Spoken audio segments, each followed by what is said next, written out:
ლოკოკინას კბილები. ლოკოკინების კბილები სხვა ცხოველების კბილებისგან ძალიან განსხვავდება.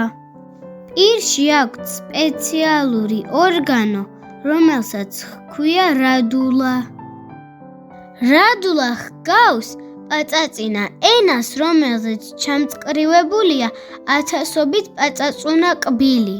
როცა ლოკოკინა ჭამს, ის რადულას საშუალებით ფხიკავს საჭმლის ზედაპირს და ქუცმაცებს პაწაწინა ნაწილებად, რათა შემდეგ ადვილად გადაყლაპოს. თავდაცვა.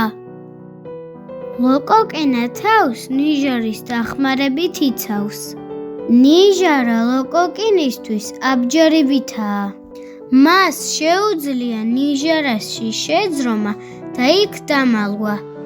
როცა ძალიან ცხელა, ლოკოკინა ნიჟარაში იმალება და გარედან სქელ ლორწოს ადებს. ლორწო ხმება და გარედან ნიჟარას თავსახურივით ეფარება. ასე ლოკოკინა თავს გამოშვებისგან იცავს.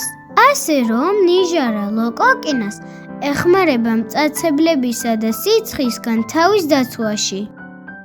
ლოკოკინას ასე ძილი 3 წლის განმავლობაში შეუძლია. ნიჟარა ლოკოკინას ორგანოებსაც იცავს. მისი ორგანოები ნიჟარის შიგნითაა მოთავსებული. იცოდით, რომ ლოკოკინას ერთი სუპერძალა აქვს. ლოკოკინას შეუძლია აღადგინოს თავისი გატეხილი ნიჟარა. ამ პროცესს რეგენერაცია ეწოდება. ანუ რეგენერაცია ნიშნავს სხეულის დაზიანებული ან მომძრალი ნაწილის აღდგენას. ზოგიერთი ლოკოკინის ლორწოს სამკურნალო თვისება აქვს. ამიტომაც მათ იყენებენ წამლებისა და სახის კრემების დასამზადებლად. ამ მიზნით იტარებენ ლოკოკინოთერაპიასაც ლოკოკინების პირდაპირ სახეზე დასვით.